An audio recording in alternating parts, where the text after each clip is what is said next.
आज का हमारा टॉपिक है सेडिमेंटेशन का। हम लोग का सेडिमेंटेशन हम लोग अभी तक यूनिट ऑपरेशन के अंदर सेपरेशन जो टेक्नोलॉजी था, सेपरेशन प्रोसेसेस थी डिफरेंट उसके बारे में हम लोग पढ़ रहे थे। तो इससे पहले हम लोगों ने फिल्ट्रेशन भी किया, डिस्टिलेशन भी किया। आज हम सेडिमेंटेशन के बारे में पढ़ेंगे। सेडिमेंटेशन बेसिकली होता क्या है? Sedimentation is known as settling. थोड़ा सा इससे पहले कर लेते हैं।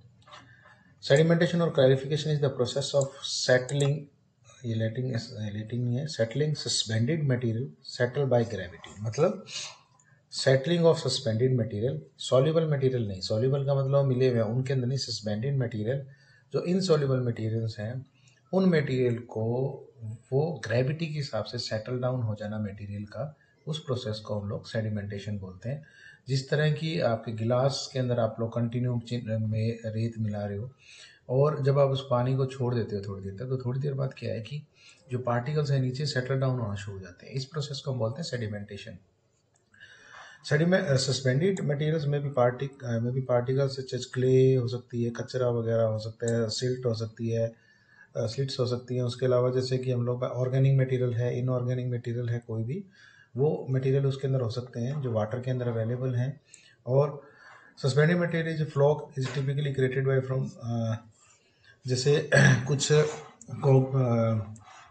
फ्लोकुलेंट्स होते हैं जो स्टिकी टाइप के मटेरियल हैं जो आपस में नेटवर्किंग करके एक जेल टाइप के फॉर्मेशन बना लेते हैं, जैसे वो सेटल डाउन नहीं होते सस्पेंडेड मटेरियल, जिनके लिए हमें कोएगुलेशन या कोएगुलेंट्स डालने पड़ते हैं जो उनको कोएगुलेट कर दें और उस जो पार्टिकल्स हैं वो इजीली सेटल डाउन हो जाए। ताकि sedimentation is accomplished by decreasing velocity of water. हम लोग वाटर की वेलोसिटी को डिक्रीज करके सेडिमेंटेशन प्रोसेस को कंप्लीट करते हैं, क्योंकि when the velocity not supports the particle, gravitational force acts on the particles and remove them from the water flow।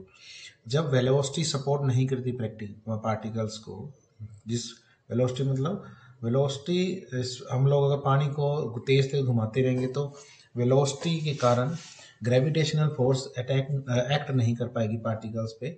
इसीलिए हम अगर वेलोसिटी को कम कर दें या डिक्रीज कर दें, जिसके कारण ग्रेविटेशनल फोर्स पार्टिकल्स पे पूरा अच्छे तरीके से अपना जो एक्शन कर सकती है, हम कह सकते हैं ग्रेविटेशन ऑफ अपना इफेक्ट डालती है, जिससे कि वो सेटल डाउन हो जाते हैं और वाटर से हम लोग उसको रिमूव कर सकते हैं। इवन वाटर क्यों, अगर हम लोग जूसेस वगैरह अदर लिक्विड की भी बात करें तो उसकी भी हम ये कह सकते हैं। तो sedimentation is also known as settling, may be defined as the removal of solid particles from suspension by settling under gravity. Removal of solid particles होता है फ्रॉम ए सस्पेंशन, जिसके अंदर हम लोग सॉलिड और लिक्विड दोनों मटेरियल मिले हुए, उसको हम सस्पेंशन बोल रहे हैं यहाँ पे। By settling by under gravity, gravity के उस पे, ठीक है। तो clarification is a similar term which is usually refers especially to the function of a sedimentation tank in removing suspended material। Clarification भी एक इसी तरह से की टर्म होती है और जिसको यूज़ किया जाता है सेडिमेंटेशन टैंक में से जब हम रिमूव करते हैं सस्पेंडेड मैटर वाटर के अंदर से to give a clarified effluent के लिए, तो उस प्रोसेस को हम क्लैरिफिकेशन इसके अंदर बोलते हैं। सेडिमेंटेशन टैंक में से हम लोग सस्पेंडेड मटेरियल को मिलाते हैं। Thickening basically in a sedimentation tank is process where the settled impurities are concentrated and compacted on the floor of the tank and in the sludge collecting hopper। Thickening basically sedimentation tank जो होता है, जो एक tank है, जैसे कि आप गिलास ही मान लीजिए, टैंक को एक बार हम लोग अभी टैंक के बारे में पढ़ेंगे तब आपको समझ आएगा। आप ले गिलास के अंदर जैसे धीरे धीरे पार्टिकल सेटल डाउन हो रहे हैं, तो इम्प्योरिटी जो सेटल डाउन हो रही है तो वो कॉम्पैक्ट हो रही है फ्लोर के ऊपर, तो उसको बोलते हैं thickening. Concentrated impurity withdraw from bottom of the sedimentation tank is called sludging. Concentrated impurity जो गंदगी, जो कचरा है, गंदगी वो जो बॉटम के ऊपर नीचे नीचे बैठ गया उसको स्लज बोलते हैं। और मटेरियल जो फ्लोट करता है, झाग जिसको आप सिंपल जो लैंग्वेज बोलते हैं, झाग सी टाइप का जो मटेरियल होता है, झाग जो फ्लोट करते हैं टैंक पे, उसको बोलते हैं स्कम, ठीक है। एप्लीकेशन ऑफ सेडिमेंटेशन प्रोसेस की अगर बात करें तो वेस्ट वाटर ट्रीटमेंट के अंदर भी काम आता है, म्यूनसिपल वेस्ट ट्रीटमेंट में भी होता है। अगर उसके अलावा हम लोग अगर बात करें तो हमारे जो कुछ एक पाउडर्स की सॉलिबिलिटी को चेक करने के लिए भी हम लोग सेडिमेंटेशन प्रोसेस करके देखते हैं कि वो कितनी देर में सेटल डाउन पार्टिकल्स उसके अंदर हो रहे हैं। तो लैब टेस्टिंग्स वगैरह के अंदर भी सेडिमेंटेशन प्रोसेस को यूज़ किया जाता है कि कोई जो हमारा पाउडर है उसको वो कितनी देर तक उसको मिक्स करना चाहिए या कितनी अच्छी सॉलिबिलिटी है उसकी हमारे लिक्विड मटेरियल में, जैसे बॉर्नविटा वगैरह है या जो हॉर्लिक्स वगैरह है, ये आप देखोगे कि ये पानी में डालते घुल जाते हैं। ठीक है, अगर हम लोग हाई टेम्परेचर पे इनको प्रोसेस करेंगे तो ये प्रॉपर तरीके से मिक्स नहीं हो पाएंगे, इनकी जो सॉलिबिलिटी है वो कम हो जाती है। तो इन सेडिमेंटेशन से हमें आइडिया लग जाता है कि ये जो प्रॉपर तरीके से मिक्स हो रहे हैं कि नहीं हो रहे। अच्छा, क्लासिफिकेशन ऑफ सेटलिंग बिहेवियर की अगर हम बात करें तो एक होता है टाइप 1 डाइल्यूट्स, नॉन फ्रीली जो सेटल होते हैं। टाइप 2 फ्लक्युलेंट्स होते हैं, पार्टिकल्स कैन। थर्ड है कंसंट्रेटेड सस्पेंशन और टाइप 4 है compression sludge, compactness, hindered settling and zone settling. ठीक है, अगर हम लोग ये बहुत ज़्यादा आप लोगों को इसके अंदर ज़्यादा डिटेल में जाने की ज़रूरत नहीं है, लेकिन आपको बताना वो बता देते हैं। जैसे कि अगर आपकी बीकर है, सिंपली सिलेंडर है, इसके अंदर जब पार्टिकल हम लोग जब कोई भी कचरा डाल रहे हैं, इकट्ठा रेत डाल रहे हैं फॉर एग्जांपल, आपको पता है कि अगर क्ले है, मिट्टी है, उसके अंदर भी पार्टिकल्स हैं वो डिफरेंट साइज़ के अंदर हैं। तो 4 जोन्स बेसिकली इन्होंने डिफाइन किए हैं, type 4, type 3, type 2, type 1।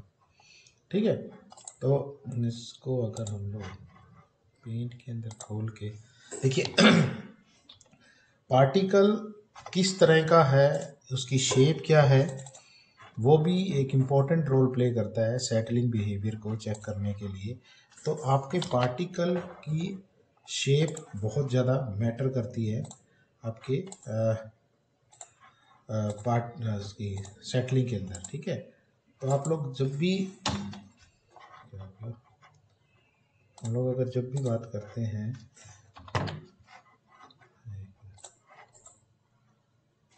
Copy, तो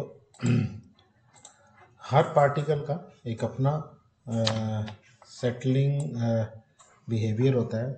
उसकी राउंड शेप है, उसका पॉइंटेड शेप है, इरेगुलर शेप है। अगर पॉइंटेड शेप है तो वो जल्दी, पॉइंटेड का मतलब है तिखे टाइप का, कोने टाइप का है, लंबे टाइप में है। जैसे मान लीजिए कि अगर कोई जैसे गोल शेप का है। पॉइंटेड की अगर बात करें, जैसे कि अगर हम लोग तीर टाइप में जैसे बात होती है, अगर तीर टाइप का है तो वो क्या तिखा होता है ना। तो तो वो किस तरह की शेप है, इरेगुलर शेप है। ठीक है, तो वो उसके हिसाब से सेट डिपेंड करता है। जैसे देखो इसमें देखा है आप लोगों को, अगर हम बात करें कि आप लोगों ने देखा होगा type 4, type 3, type 2 and type 1, और ये है क्लियर वाटर रीजन। टाइप 4 के अंदर आता है कंप्रेशन जोन भी इसको बोलते हैं। यहाँ पर पार्टिकल्स काफ़ी ज़्यादा लाइट जो होते हैं, हैवी पार्टिकल्स हैं जो कंप्रेस फॉर्म में यहाँ पर अवेलेबल होते हैं।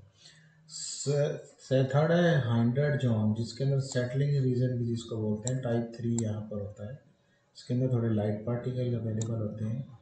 फ्लोकुलेंट सेटलिंग रीजन, जहाँ पर हमें इनसे भी लाइट पार्टिकल्स मिलेंगे जो बहुत प्रॉपर तरीके से सेटल होने में थोड़ा टाइम लेते हैं। और डिस्क्रीट सेटलिंग रीजन, जहाँ पर बहुत ही लाइट और पार्टिकल्स हैं जिनको सेटल डाउन और होने में टाइम लगता है, उसको बोलते हैं। जैसे टाइप 1, टाइप 4 के अंदर आपने देखा वेरी हाई पार्टिकल कंसंट्रेशन वहाँ पर मिलती है टाइप 4 सेडिमेंटेशन के अंदर। ठीक है, कंप्रेशन सेटलिंग जो जिसको बोलते हैं।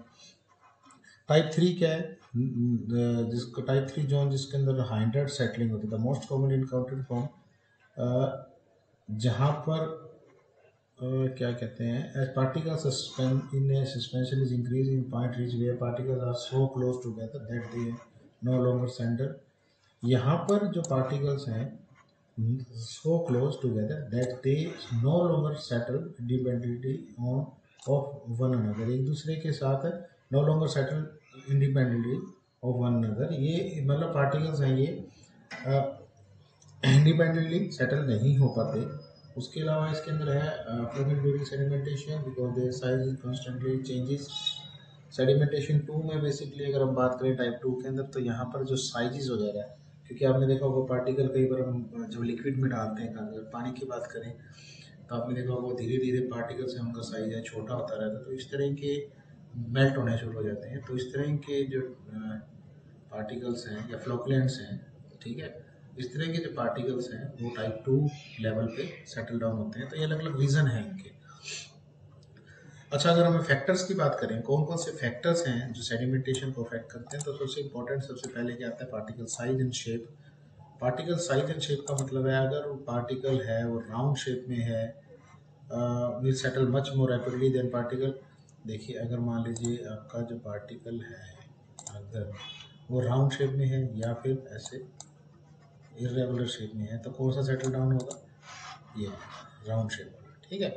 अगर वो पॉइंटेड फॉर्म वाला है, इस फॉर्म का इस टाइप का है, तो वो इससे भी जल्दी सेटल होगा। तो आपकी पार्टिकल का साइज बड़ा है तो वो जो स्लो से फास्ट सेटल होगा, क्योंकि उसके ऊपर ग्रेविटेशनल फोर्स है वो ज़्यादा अपना रिएक्ट कर पा रही है, ठीक है। These type of particles have significant because of their density, sands it can remove very easily। Colloidal materials होते हैं, वो मटेरियल क्या करते हैं, जिनको रिमूव करना थोड़ा सा मुश्किल होता है। उसके बाद है वाटर का टेम्परेचर। अगर टेम्परेचर की हम बात करें तो क्योंकि टेम्परेचर से जो उसकी जो वाटर, हम ये कह सकते हैं कि अगर टेम्परेचर हाई है, in most case temperature does not have significant effect on treatment. Sedimentation के ऊपर बहुत ज़्यादा इफेक्ट नहीं डालता, लेकिन फिर भी अगर टेम्परेचर हाई होगा तो उसके अंदर जो सेडिमेंटेशन बैठने का जो सेडिमेंटेशन है वो ज़्यादा तेज़ी से अच्छे से होगा as compare to water is colder, ठीक है। तो अगर तो सर्दियों में हम ये कह सकते हैं कि हमें कुछ केमिकल्स को ऐड करना पड़ेगा ताकि सेडिमेंटेशन है वो प्रॉपर तरीके से अच्छे तरीके से हो जाए एज कम्पेयर टू हम अगर बात करें गर्मियों के समर सीजन में। तो टेम्परेचर ज़्यादा इफेक्ट नहीं डालता, लेकिन कहीं ना कहीं सेटलिंग रेट है उसको वो स्लो करता है। करंट्स का मतलब है density currents cause by weight of solids. मतलब इसके अंदर क्या है कि एक तो कि आपका जो फ्लो ऑफ वाटर है जो आपके पास टैंक के अंदर आ रहा है, ठीक है, उसके हिसाब से वो एडी करंट्स होते हैं। उसका मतलब क्या है कि आपकी एनर्जी आ रही है लेकिन वो वेस्ट जा रही है, तो वो अपोजिट उसके ऊपर भी क्या करते हैं, रिएक्ट डालते हैं, जिनको एडी करंट्स बोल देते हैं। तो ये अगर हाई स्पीडली कोई मटेरियल आ रहा है तो वहाँ उसके हिसाब से भी क्या होगा, जो क्या कहते हैं सेटलिंग बिहेवियर है वो चेंज हो जाता है। और some of water current problem can be reduced by proper designing, इसलिए वाटर टैंक के लिए बहुत जरूरी होती है। Installation of wafers helps prevent currents from short, जहाँ पर सर्कुलेशन होता है, मतलब वाटर सर्कुल, मान लीजिए आपके कोई अगर ये राउंड बॉटम है, अगर ये राउंड वाला है और आपके यहाँ पर स्पीडली ऐसे मूवमेंट कर रहा है, तो उसको अगर ये क्या करेगा, मूवमेंट करता रहेगा, तो उसके अंदर सेटलिंग है वो प्रॉपर तरीके से नहीं हो पाएगी। हाँ, यहाँ पे स्टेशनरी जोन अगर कहीं मिल जाएगा साइडों में उसको, तो वहाँ पर पार्टिकल हैं वो सेटल डाउन हो जाते हैं। इसलिए वेफल्स यूज़ किए जाते हैं ताकि इस तरह एडी करंट्स ना प्रोड्यूस हों। तो डिपेंड करता है कि आपका कितने तेज फ्लो में प्रोडक्ट आ रहा है, सॉरी स्लज आ रही है, उस सॉरी स्लज क्या वेस्ट मटेरियल आ रहा है आपका, तो उसके हिसाब से क्या होता है आपकी अफेक्ट होता है। उसके बाद अदर प्रॉब्लम्स हैं, जैसे गैसेस हैं, अगर उसके अंदर जो कम जो झाग जिसको आप कह सकते हैं वो अगर हो रही है वो उसके कारण है। उसके अलावा कोई एल्गी है जैसे गाय जिसको आप कहते हैं ग्रीन ग्रीन है, अगर वो ग्रोथ हो गई है बेस के ऊपर, वो भी प्रॉब्लम क्रिएट करती है। तो इसके लिए हमें क्लोरिनेशन करना पड़ता है। Algae are best treated as shock chlorination add करनी पड़ती है। 5 से 10 ppm ऑफ क्लोरिनेशन वाटर के अंदर डालते हैं जिससे कि एल्गी को रिड्यूस किया जाए, क्योंकि वो भी हमारे जो सेडिमेंटेशन है प्रोसेस है उसको क्या करती है, अफेक्ट करती है। तो अगर हम लोग सेडिमेंटेशन टैंक की बात करें तो बेसिकली सेडिमेंटेशन बेसिन जोन भी बोल देते हैं जिनको, चार तरह के, उसके अंदर 4 जोन्स होते हैं बेसिकली। इनलेट जोन जहाँ से मटेरियल आ रहा है, सेटलिंग जोन जहाँ पर सेटल हो रहा है पार्टिकल, स्लज जोन जहाँ पर सेटल होके स्लज हम नीचे जा रही है, आउटलेट जोन जहाँ पर से जो वाटर है साफ होके बाहर जाना, मतलब साफ का मतलब है इम्प्योरिटी उसकी रिमूव हो गई, सस्पेंडिंग मटेरियल से रिमूव हो गए बाहर निकल रहे हैं। तो जैसे आपको अगर ये देखो रेक्टेंगल शेप, अगर सेडिमेंटेशन बेसिन की बात करो, inlet zone, settling zone, sludge zone, outlet zone. सबसे स्लो स्पीड इस एरिया में होती है सेटलिंग जोन के अंदर, क्योंकि यहाँ पर सेटलिंग होनी है और इसलिए ही यहाँ पर की पे जो वाटर की वेलोसिटी है, पानी की वेलोसिटी है, वो काफ़ी कम होनी चाहिए। ये आउटलेट जोन है, ठीक है। जैसे ये तो था रेक्टेंगल शेप का, ये हम लोग बात कर रहे हैं। यहाँ पर सर्कुलर जोन है जहाँ पर इसका एक आपको एनिमेशन भी दिखाएंगे। इससे पहले आप लोगों को इसके अंदर एक इसका दिखाते हैं एक वीडियो, तो आपको एनिमेशन तो दिखाएंगे इसके सर्कुलर की। उसके अलावा आपको इससे पहले देखिए, ये आपका है इनलेट जोन, क्यों हो रहा है, ये आपका है इनलेट जोन।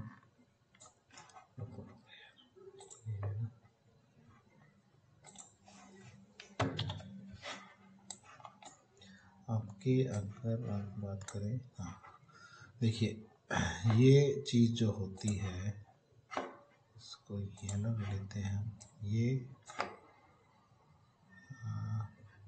सा कौन सा कलर लें, ब्लैक ले लेते हैं। ये आपका क्या है, इनलेट जोन जहाँ से हमारा वेस्ट वाटर है इनलेट हो रहा है, ठीक है। ये यहाँ से जाता है, जिसको हम लोग इस एरिया को बोलते हैं सेटलिंग जोन, इस एरिया के अंदर, ठीक है। यहाँ से सेटल होके इस एरिया में जाएगा, इसको हम बोलेंगे स्लज जोन। और यहाँ से जो सेटलिंग जोन से पानी की जो कचरा है बाहर निकल के जो पानी जा रहा है, उसको हम बोलेंगे आउटलेट जोन, ठीक है। चाहे सर्कुलर हो चाहे वो रेक्टेंगल हो, चार ही जोन होते हैं, 4 जोन के अंदर डिवाइडेड किया जाता है। इनलेट डाउन अगर बात करें, 2 primary purpose of inlet zone of sedimentation bases are to distribute the water and to control the water velocity at each entry in the basin। देखो, इनलेट जोन के 2 हमारे पर्पज होते हैं। एक तो ये कि वो पानी को डिस्ट्रीब्यूट करता है, डिस्ट्रीब्यूट का मतलब फैलाने में। सेकंड उसका पर्पज क्या होता है कि वो वेलोसिटी को कंट्रोल करता है, क्योंकि हाई वेलोसिटी अगर होगी तो वो ज़्यादा किसे जाएगी, सेटलिंग जोन पे। वो सेटलिंग जोन में अगर हाई वेलोसिटी वाटर चला जाएगा तो सेटल नहीं होगा पार्टिकल्स, ठीक है। ये क्या टर्बुलेंस का मतलब है जो एक उबाल से टाइप नहीं, जिसको कहते हैं उथल पुथल से पानी जो आ रहा है उस चीज़ को वो करता है, सेटल करता है। सेकेंड अगर हम बात करें सेटलिंग जोन की, तो after passing through second inlet से आने के बाद पानी कहाँ जाता है, सेटलिंग जोन के अंदर, जहाँ पर वेलोसिटी काफ़ी स्लो रिड्यूस कर दी जाती है। और यहाँ से क्या होता है कि सेडिमेंटेशन सबसे लार्जेस्ट साइज हम कह सकते हैं, सबसे बड़ा साइज जो इसका सेटलिंग जोन का ही होता है। और यहाँ पर पार्टिकल्स क्या होंगे, सेटल डाउन होना शुरू हो जाते हैं। सेटलिंग जोन के जस्ट नीचे हम बोलते हैं स्लज जोन जिसको होता है। और जब सेटल होने के बाद पार्टिकल कहाँ जाएगा, वाटर कहाँ जाता है, हमारे आउटलेट जोन के अंदर। Outlet zone controls the amount of water flowing out of sedimentation like inlet zone. The outlet zone is designed to prevent short circulating of water in the basin. In addition, a good outlet will ensure that only, देखिए inlet के अंदर भी क्या हो रहा था, water को के फ्लो को कंट्रोल किया जा रहा था, आउटलेट के अंदर भी वाटर के फ्लो को कंट्रोल कर रहा है। लेकिन यहाँ पर ये क्या होता है, ये इस तरह के आपने देखा होगा वी शेप के जो ये बने हुए, ठीक है, एरोज के साथ सामने बने हुए हैं, जिसमें नॉच लिखा हुआ, वियर लिखा हुआ है। ये इन यहाँ से वाटर को, इनकी जो शेप है, इनकी जो हाइट है, और यहाँ पर आपकी बहुत इंपॉर्टेंट होती है, क्योंकि पानी एक प्रॉपर तरीके से, अगर मान लीजिए पानी आया, वाटर एंटर किया और बहुत ही जल्दी वो निकल गया, तो उसके अंदर जो सस्पेंडेड मटेरियल थे, जितने सेटल डाउन होने चाहिए थे, वो नहीं होंगे। तो इनका इनका जो है मतलब आउटलेट जोन का बेसिक एम क्या है, पानी को बाहर निकालना और उसको सोर्स सर्कुलेटिंग ऑफ वाटर का मतलब है कि ऐसा नहीं है कि पानी एक सर्कल थोड़ी देर घुमा और बाहर निकल गया, जिससे क्या होगा, सस्पेंडेड मटेरियल प्रॉपर तरीके से सेटल डाउन नहीं होंगे, तो वो ये उसको भी मेंटेन करते हैं। ठीक है, आउटलेट जोन को इसी हिसाब से डिज़ाइन किया जाता है। ऐसा नहीं है कि पानी आया, एक बारी चक्कर लिया और वो पानी बाहर निकल गया, नहीं, ऐसा नहीं होगा। उसके अलावा sludge zone is found across the bottom of the sedimentation, ये क्या नीचे मिलती है, और यहाँ पर जो पार्टिकल्स हैं वो सेटल डाउन किए जाते हैं और इकट्ठे होते हैं, और यहाँ से एक ड्रेन बनी होती है बॉटम में, जहाँ से जो स्लज है, जो कचरा है, उसको बाहर निकाल दिया जाता है। ठीक है, रेक्टेंगल बेसिन्स की अगर बात करें तो ये है, इसके बाहर वाले आउटसाइड के जो बाउंड्री है उसको ऑलराउंडर बोलते हैं। ठीक है, और रेक्टेंगल बेसिन का जो देखो सर्कुलर बेसिन ये है। उसके बाद अगर आपको देखा जाए तो ये रेक्टेंगल सर्कुलर टाइप के देखो डिज़ाइन इसके अंदर आपको आ सकता है कि किस तरह के हमारे हाई रेट सेटलर्स हैं, अलग अलग तरह के सेटलर्स होते हैं। जैसे कि अगर आप बात करें कि आपको मैं डायग्राम करके दिखाता हूँ, आपके क्या होगा कि जैसे कि मान लीजिए हमारे पास स्पेस थोड़ा है, तो यहाँ पर क्या है, इस तरह ऐसे लगा दिए जाते हैं, उनको होते हैं हाई परफॉर्मेंस सेटलिंग जोन, जहाँ पे क्या है, एरिया बढ़ गया है, स्लो ज़्यादा मटेरियल है वो ज़्यादा स्लो आ रहा है और इस तरह मूवमेंट करके जा रहा है। आपको एक दो वीडियो और आपको दिखाते हैं जिससे आप लोगों को, जैसे सर्कुलर सेडिमेंटेशन टैंक है ये आपके तो इसका एक वीडियो आप लोगों को देखो ताकि आपको आइडिया लग जाए।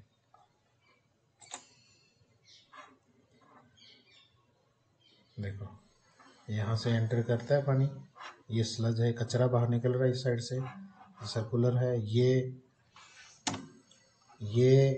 इससे क्या है, ये आर्म है, जैसे हमारा वाइपर होता है गाड़ी के शीशे के ऊपर जो कचरा साफ करता है, तो ये भी मूवमेंट करती रहती है और ऊपर वाली जो स्कम है उसको रिमूव करती रहती है।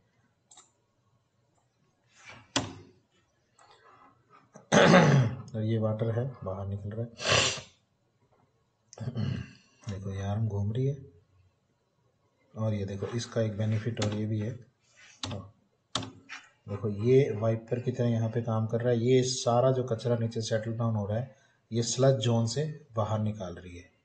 ठीक है, यहाँ से ड्रेन से बाहर निकल रही है, और जो वाटर आउट एंटर कर रहा था वो यहाँ से एंटर करके इस तरह गिरेगा। इसमें दिखाएंगे एनिमेशन। देखो ये इसका काम क्या है, आर्म का नीचे से सफाई करते रहना, कचरे को इकट्ठे रहते ना, और देखो ये पाइप इन्होंने दिखाई हुई है जिससे स्लज है वो बाहर निकल रही है। ठीक है और ऊपर और नीचे दोनों की जो कचरा है ऊपर आ रहा है उसको बाहर निकलना है। ये देखो इन्होंने तो क्लियर करके दिखाया हुआ है, यहाँ से जो है वाटर कचरा है वो बाहर निकल रही है स्लज। ठीक है, और अगर हम बात करें इसके अंदर, ठीक है, तो आई थिंक ये हो गया है। अगर आपको इसके अलावा अगर मैं आपको एक और सेडिमेंटेशन टैंक का बताऊँ, कहाँ गया वो वीडियो,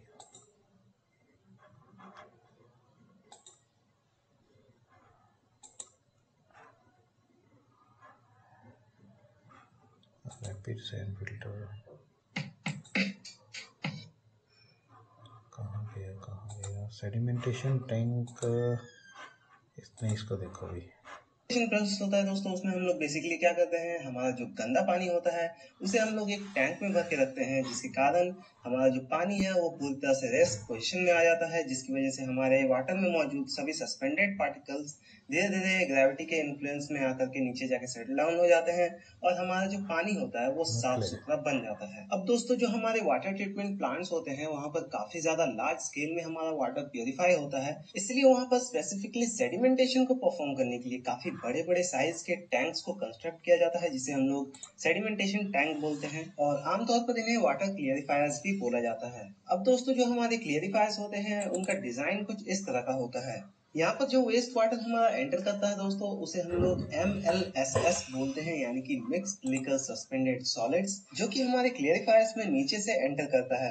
अब हमारे नीचे से इंटर हो रहे पानी के स्पीड को कम करने के लिए हम लोग वहाँ पर एक एनर्जी डिसिपेटिंग इनलेट एंड एक फीड वेल को प्रोवाइड करते हैं, जिससे कि हमारा पानी बैलेंस स्पीड में क्लेरिफायर में इंटर करता है। अब क्लेरिफायर्स के अंदर जाने के बाद हमारा पानी ऑलमोस्ट पूरे रेस्ट पोजीशन में रहता है, जिसकी वजह से उसमें मौजूद सभी सस्पेंडेड पार्टिकल्स जो है वो नीचे जाके सेटल डाउन हो जाते हैं और एक thick layer of slug form करते हैं, जिसे हम लोग बाद में अंदर ही अंदर एक स्क्रैपर मैकेनिज्म के थ्रू रिमूव कर देते हैं। अब दोस्तों जो स्क्रैपर आर्म्स होते हैं वो काफी स्लोली मूव करते हैं, लगभग 38 मिनट्स में ये 1 रेवोल्यूशन कंप्लीट करते हैं, तो ये हमारे पानी को उतना ज्यादा डिस्टर्ब नहीं करता है। स्क्रैपर आर्म्स को रोटेट करने के लिए दोस्तों सेंटर में एक ड्राइव सिस्टम डाला जाता है, जो कि धीरे धीरे हमारे स्क्रैपर आर्म्स को पूरे के पूरे क्लियरिफायर्स में घुमाता है। इसके बाद दोस्तों जब हमारा पानी 2-3 घंटे बाद पूरी तरह से साफ हो जाता है, तो वो ओवरफ्लो वियर्स के थ्रू ओवरफ्लो होकर के निकल जाता है। इसी दौरान दोस्तों हमारे वाटर के ऊपरी सतह पर कोई भी अगर फ्लोटिंग मैटर प्रेजेंट होता है, जैसे कि ऑयल्स या फिर ग्रीस वगैरह, तो उसे भी हम लोग ऊपर ही ऊपर एक रोटेटिंग स्कीमर के थ्रू रिमूव कर देते हैं। अब दोस्तों यूजुअली अगर हम लोग प्लेन सेडिमेंटेशन को परफॉर्म करते हैं तो हमारे वाटर का डिटेंशन पीरियड लगभग 4 से 8 घंटे का रिक्वायर्ड होता है। लेकिन दोस्तों अगर आपको इस डिटेंशन पीरियड को कम करना है तो उसका भी एक तरीका है, आप ट्यूब सेटलर्स को यूज कर सकते हैं, जिससे कि आपका डिटेंशन पीरियड काफी हद तक कम हो जाएगा और आप चाहे तो सेडिमेंटेशन के साथ साथ फ्लोकुलेशन को भी परफॉर्म कर सकते हैं। अब दोस्तों चलिए हम लोग जान लेते हैं कि हमारे जो सेडिमेंटेशन टैंक्स होते हैं इनको डिजाइन करते टाइम हमें कौन कौन से बातों का ख्याल रखना चाहिए। तो दोस्तों सबसे पहला पॉइंट है हमारा डिटेंशन पीरियड। तो डिटेंशन पीरियड का मतलब क्या होता है दोस्तों, कि हमारा जो सेडिमेंटेशन टैंक है उसके अंदर हम लोग पानी को कितने देर तक रख रहे हैं। ओके, कितना देर तक हम लोग पानी को उसके अंदर रख रहे हैं, वही टाइम हमारा जो है डिटेंशन टाइम कहलाता है। फॉर एग्जाम्पल दोस्तों जो हमारा प्लेन सेडिमेंटेशन टैंक होता है ना, इसके अंदर हमारा पानी जो है वो 4 से 8 घंटे तक रखा जाता है। इसका मतलब हमारे प्लेन सेडिमेंटेशन का डिटेंशन पीरियड जो है वो 4 से 8 घंटे का है। और दोस्तों जब हमारे सेडिमेंटेशन टैंक में कोगुलेशन को भी परफॉर्म किया जाता है तो हमारा डिटेंशन पीरियड रिड्यूस होकर 2 से 4 घंटे का हो जाता है। अब दोस्तों किसी भी सेडिमेंटेशन टैंक को डिजाइन करते टाइम हम लोग जो है उसका डिटेंशन पीरियड 4 से 8 घंटे का रखते हैं, यही आइडियल वैल्यू है। अब दोस्तों जो डिजाइन का दूसरा फैक्टर है वो है टैंक का डायमेंशन। अब दोस्तों कोई भी सेडिमेंटेशन टैंक हो, चाहे वो रेक्टेंगुलर हो या फिर सर्कुलर हो, उसका जो मिनिमम डेप्थ होता है दोस्तों उसे हम लोग 1.8 मीटर तक का रखते हैं और जो विड्थ होता है दोस्तों वो हमारा 12 मीटर तक ही लिमिटेड रहता है और हमारा जो लेंथ होता है दोस्तों वो 3 to 4 टाइम्स हमारे विड्थ का होता है। अब दोस्तों यहाँ पर जो डिजाइन का तीसरा फैक्टर है वो है हमारा वेलोसिटी ऑफ फ्लो।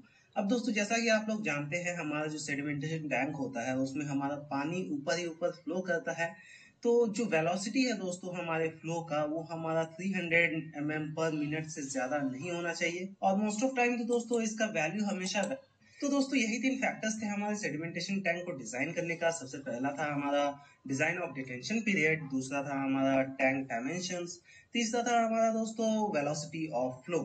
तो इन तीनों फैक्टर्स को हमें ध्यान में रखना पड़ता है कोई भी सेडिमेंटेशन टैंक को डिजाइन और कंस्ट्रक्ट करने टाइम। अब दोस्तों चलिए हम लोग टाइप्स ऑफ कंस्ट्रक्शन देख लेते हैं अपने सेडिमेंटेशन टैंक का। तो यहाँ पर दोस्तों हमारा जो सेडिमेंटेशन टैंक है वो मेनली 3 टाइप से कंस्ट्रक्ट किया जा सकता है। पहला है हमारा रेक्टेंगुलर टैंक, दूसरा है हमारा सर्कुलर टैंक एंड तीसरा है दोस्तों हमारा हुपर बॉटम टैंक। तो सबसे पहले चलिए बात करते हैं दोस्तों हम लोग रेक्टेंगुलर टैंक्स के बारे में। तो दोस्तों जो हमारा रेक्टेंगुलर टैंक होता है ये ऑब्वियस सी बात है कि उसका जो प्लान है वो रेक्टेंगुलर ही होगा। अब दोस्तों रेक्टेंगुलर टैंक्स में काफी सारे बफेल वॉल्स लगाए जाते हैं, काफी सारे large number of baffle walls जो है वो मौजूद होते हैं। अब दोस्तों जो ये बफेल वॉल्स होते हैं ना, ये पानी के फ्लो रेट को, फ्लो वेलोसिटी को कम करने में हेल्पफुल होते हैं, जिससे कि हमारे जो फ्लॉक पार्टिकल्स है वो आसानी से नीचे जाके सेटल डाउन हो सके और हमारा जो है स्लज फॉर्मेशन हो सके। अब दोस्तों जो हमारा रेक्टेंगुलर सेडिमेंटेशन टैंक होता है इसमें जनरली हम लोग canal type inlet and outlet का यूज करते हैं, जिससे कि हमारा पानी अंदर और बाहर होता है। अब दोस्तों जो हमारा रेक्टेंगुलर सेडिमेंटेशन टैंक होता है उसमें 2 बफेल वॉल्स के बीच में जो फ्लोर एरिया होता है दोस्तों वो हुपर लाइक स्ट्रक्चर का बना हुआ रहता है, जिससे कि दोस्तों जो हमारा स्लोप होता है वो सेंटर तक जाता है और हमारा जो स्लज होता है दोस्तों वो सेंटर में जाके जमा हो पाता है, जिसको हम लोग फर्दर स्लज पाइप्स के थ्रू रिमूव कर देते हैं। तो दोस्तों ये था हमारा रेक्टेंगुलर टैंक। तो चलिए अब हम लोग बात करते हैं सर्कुलर टैंक के बारे में। तो दोस्तों जो हमारा सर्कुलर सेडिमेंटेशन टैंक होता है, ऑब्वियस सी बात है उसका जो प्लान होगा वो सर्कुलर ही होगा, तो वो देखने में सर्कुलर टाइप होता है। सर्कुलर सेडिमेंटेशन टैंक्स जो होते हैं दोस्तों वो बेसिकली 2 टाइप्स के होते हैं। पहला है हमारा radial flow type tank and दूसरा है हमारा सर्कमफेरेंशियल फ्लो टाइप टैंक। इन दोनों टाइप्स को दोस्तों सर्कुलर सेडिमेंटेशन टैंक में पानी के फ्लो को ध्यान में रख करके कैटेगराइज किया गया है। तो चलिए सबसे पहले बात करते हैं हम लोग अपने फर्स्ट टाइप। हमारा रेडियल फ्लो टाइप टैंक होता है। इसके सेंटर में एक डिफ्लेक्टर बॉक्स मौजूद होता है जिसके अंदर हमारे इनलेट पाइप्स मौजूद होते हैं बिल्कुल सेंटर में, जहां से हमारा वाटर एंटर करता है। अब दोस्तों यहाँ पर जो हमारा डिफ्लेक्टर बॉक्स है इसका काम होता है वाटर को नीचे की तरफ डिफ्लेक्ट करना और उसके वेलोसिटी को कंट्रोल करना। अब दोस्तों जो हमारा वाटर होता है वो डिफ्लेक्टर बॉक्स के नीचे मौजूद होल्स के थ्रू बाहर निकल जाता है। अब दोस्तों यहाँ पर जो हमारा वाटर होता है वो पूरे के पूरे सर्कमफेरेंस ऑफ टैंक में रेडियली फ्लो करता है, इसलिए दोस्तों इसे रेडियल फ्लो सर्कुलर टैंक बोला जाता है।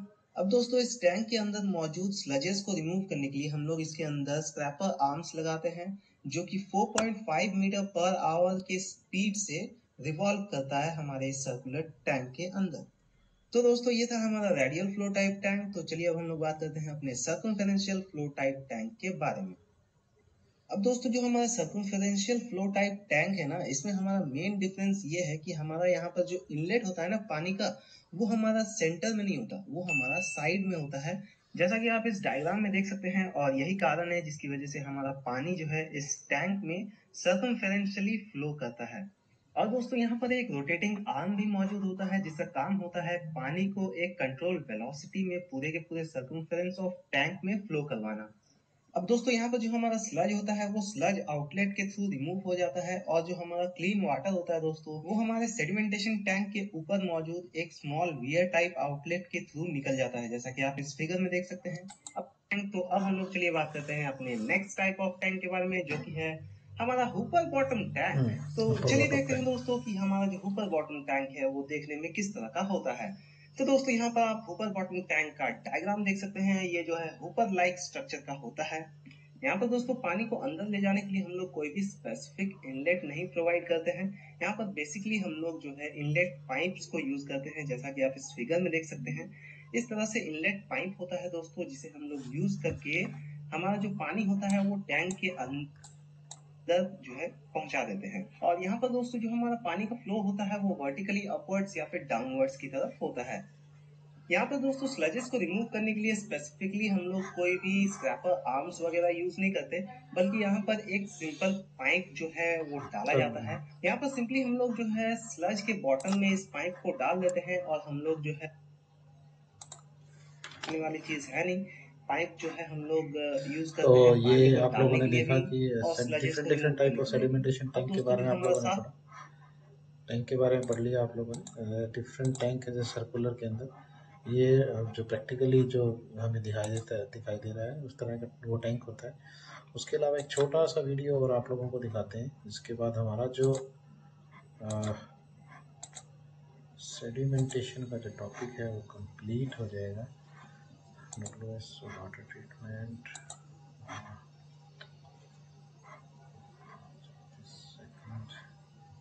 सेडिमेंटेशन टैंक कहाँ गया।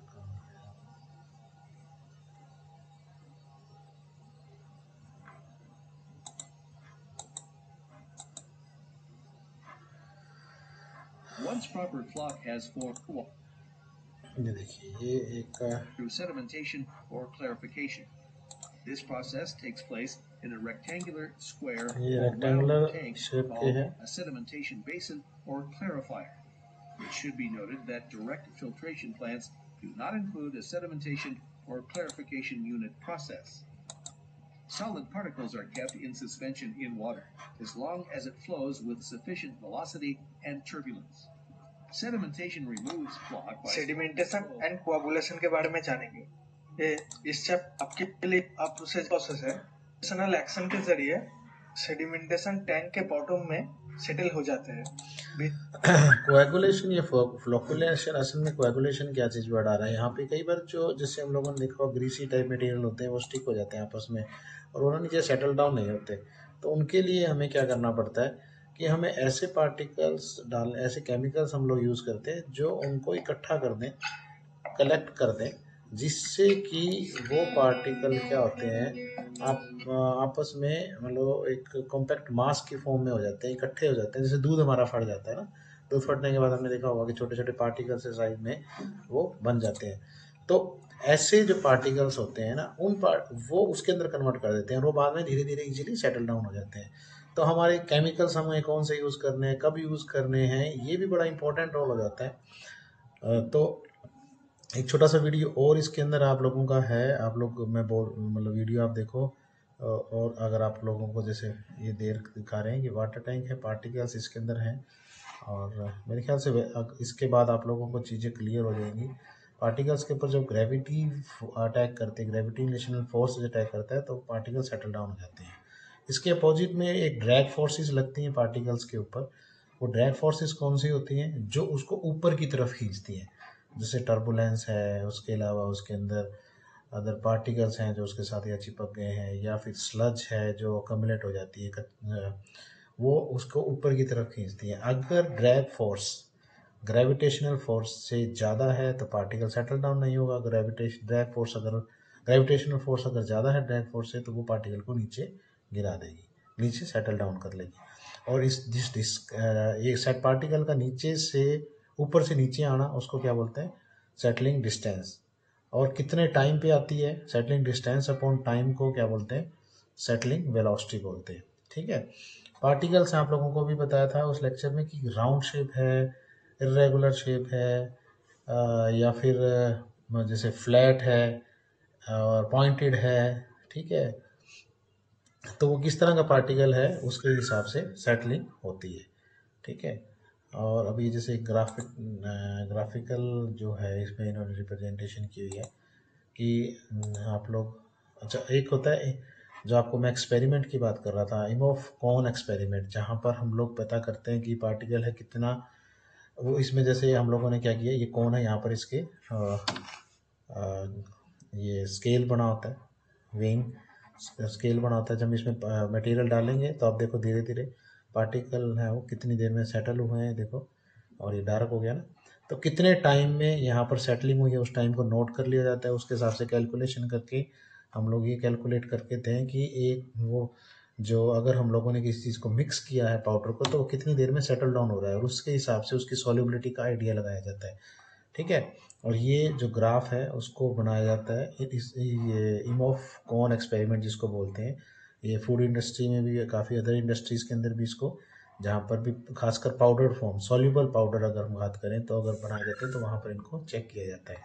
उसके बाद सेटलिंग जो परफॉर्मेंस है वो डिपेंड करती है फ्लोकुलेशन एंड कोआगुलेशन, दो वर्ड हैं इसके अंदर। फ्लोकुलेशन बेसिकली क्या होती है कि आपका जो टैंक है जिसके अंदर वेस्ट वाटर अगर इसके अंदर है, टाइम के साथ अगर वो अच्छे तरीके से उसके अंदर सेटल डाउन हो रहा है मटेरियल पार्टिकल्स तो अदरवाइज ठीक है। अदरवाइज क्या है, इसके अंदर फ्लोकुलेशंस जो पार्टिकल्स हैं उसके अंदर दो तरीके से मटेरियल होता है। एक तो जैसे बैक्टीरिया वगैरह, या फिर उसके अंदर अदर इम्प्योरिटी ऑयल्स वगैरह, जैसे ऑर्गेनिक मटेरियल जिसको बैक्टीरिया है, इनऑर्गेनिक मटेरियल जिसके अंदर हमारे मिनरल्स हो गए और इस तरह की इम्प्योरिटी इसके अंदर होगी। तो ये दोनों मिक्स होके क्या बनाते हैं? कोलाइड्स बनाते हैं। और जब इन दोनों को इनकी क्या है, सेटलिंग जो बिहेवियर है वो उस अगर जब ये मिक्स होने हो रहे हैं तो ये टर्बिडिटी बना ही रहे हैं, लेकिन अगर जो मिक्स होते हैं नहीं होते हैं तो कोआगुलेंट्स की हमें ज़रूरत पड़ती है। सेटल नहीं हो रहे तो इनको कोआगुलेंट्स ऐड करना पड़ता है। जैसे हमारे फिटकरी जिसको हम बोलते हैं, फिटकरी को भी काफ़ी बार ऐड किया जाता है। तो ये क्या करती है, इनको कोआगुलेट कर देती है जिससे कि ये इजीली सेटल डाउन हो जाए। ठीक है। तो आपके इसके अंदर आपको कोलाइड्स इन्होंने ये चीज़ बताई है कि आपके देखो पार्टिकल्स हमें पता है हैवी पार्टिकल है जल्दी सेटल डाउन हो जाता है। तो ये कोएगुलेंट्स क्या करते हैं, जो कोलाइड्स हैं उनके साथ स्टिक करके, अगर पॉजिटिव, क्योंकि अगर हमें वो कोएगुलेंट्स डालने पड़ते हैं जो नेगेटिव हैं या पॉजिटिव हैं वो पता करना पड़ता है। उसके हिसाब से पार्टिकल्स डालते हैं और ये अट्रैक्ट करके पार्टिकल्स को हैवी करके उनको सेटल डाउन करा देते हैं। ठीक है। तो ये चीज़ें आप लोगों को इसलिए बताइए, आप लोगों को क्योंकि नोट्स में आप लोगों को कर चुके थे, लेकिन आप लोगों को एनिमेटेड फॉर्म में दिखाया ताकि इजीली आपको समझ में आए। You neutralize the negative charge layer. ये इसके अंदर क्या है, इधर देखो इकट्ठे हो गए, इकट्ठे होने के बाद ये इजीली पार्टिकल्स हैं वो सेटल डाउन हो गए, ठीक है। तो यही प्रेसिपिटेशन इंडस्ट्रियल वेस्ट, इसकी अपने को ज़्यादा ज़रूरत नहीं है। तो जो अब मुझे लगता है कि आप लोगों को समझ में आ गया कि सेडिमेंटेशन के बारे में आप लोगों को पता चल गया। आप लोगों ने डिफरेंट सेडिमेंटेशन टैंक के बारे में पढ़ लिया, सर्कुलर है, हाइब्रिड सेटलर्स हैं, रेक्टेंगल बेसिन है, सर्कल बेसिन है। तो ये कुछ चीज़ें थी आपकी, ठीक है। नेक्स्ट जो हम टॉपिक करेंगे वो टॉपिक हमारा रहेगा